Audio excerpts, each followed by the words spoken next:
Andrea Brillantes, in-unfollow na rin si Catherine Bernardo sa IG, gantihan na yarn. Confirmed. In-unfollow na rin ni Andrea Brillantes sa Instagram ang award-winning actress at box office queen na si Catherine Bernardo.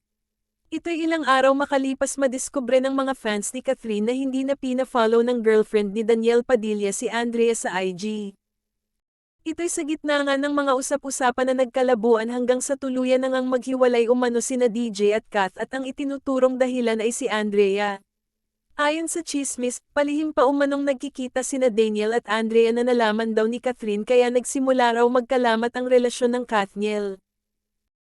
At kahapon nga, November 19, napansin ng mga netizens na wala na rin sa following list sa IG account ni Andrea ang IG ni Catherine. Ibig sabihin, pareho nang hindi pina-follow ng dalawang kapamilya stars ang isa't isa. Nang i-check naman namin ang IG page ni Daniel, makikitang nasa following list pa rin niya sina Andrea at Catherine. Samantala, nagsalita naman ang vlogger na si OG Diaz tungkol sa naturang issue dahil sa YouTube channel nga niya nagsimula ang naturang balita.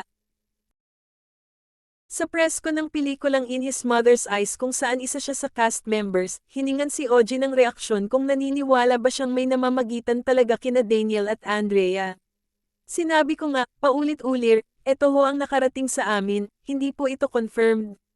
Hintayin po natin sila kung ano ang sasabihin nila, kung ano ang totoo doon sa nabalitaan natin. Nag-try ba siyang mag-reach out sa Kathniel bago ibinalita ang naturang chika? Again, eto po yung nabalitaan namin.